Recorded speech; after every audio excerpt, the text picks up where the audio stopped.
Welcome back to Really Haunted Places. Tonight's top 7 ghost stories will take you to haunted places in South Dakota. Mount Marty College sits on the bluffs overlooking the Missouri River. It is a Catholic Benedictine liberal arts college which was founded back in 1936.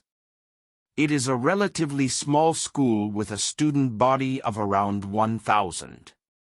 The paranormal tales seem to center on Whitby Hall, a residence that first opened in 1955. It is said to be haunted by the ghost of a man who wears gray polyester pants, several men in blue suits and a white mist-like figure with no defined shape. The hauntings got so intense at one point that room 200 was locked up and left empty for years, as this seemed to be where most activity happened. There is also said to be the spirit of a young woman haunting the elevator in Corby Hall, believed to be the spirit of a woman who disappeared under mysterious circumstances. This stunning castle in South Dakota holds terrifying tales in its walls. One person reportedly was chased by a spirit that had a knife while in the castle. Though that sighting happened only once, there have been many sightings of the likeness of a woman named Leslie Gage. Leslie was the inspiration Frank Baum used when creating the character of Dorothy in The Wizard of Oz. Local folklore states that in 1876 the outlaw Jesse James leaped across the 18-foot gorge known as Devil's Gulch on his horse, while trying to escape capture after one of his many robberies. Many have said that such a jump would be impossible, but others believe that a horse could definitely clear the gorge. It is actually said to be haunted by the ghosts of 2 lovers who died there in each other's arms. The story goes that sometime in the 1800s a white outlaw and a band of Indians kidnapped a lady named Nellie Harding, and took her to the gorge. Her fiancé managed to find them and actually was successful in killing most of his girl's kidnappers. Unfortunately, both he and Nellie were fatally wounded in the melee. Since that day, visitors have reported hearing moans and screams as well as seeing an apparition of the lovers.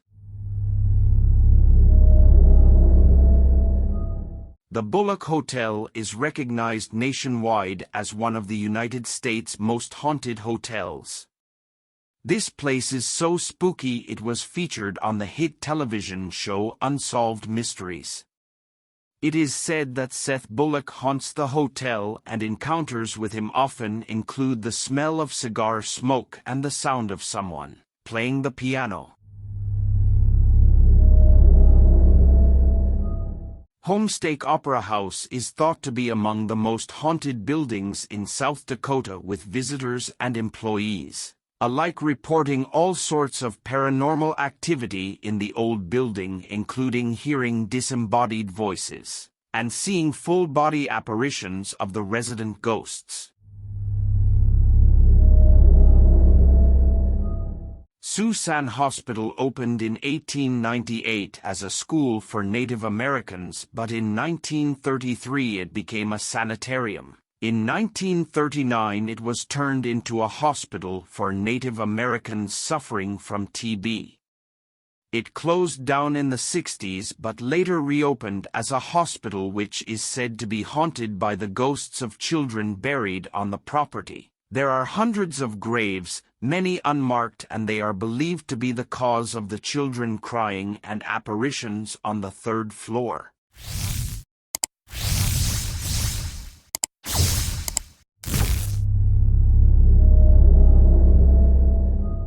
Old Minnehaha Courthouse is now a museum which is said to be haunted by various different spirits, making it one of the most haunted museums in South Dakota. Staff and visitors alike have reported hearing someone fall down the stairs, but when they go to look there is nobody there. There are also disembodied voices and phantom footsteps moving from room to room. Some visitors also claim to have seen a man sweeping the floor of one of the courtrooms who then vanishes if they approach him. I want to thank you for listening to our top 7 ghost stories. And until then, good night.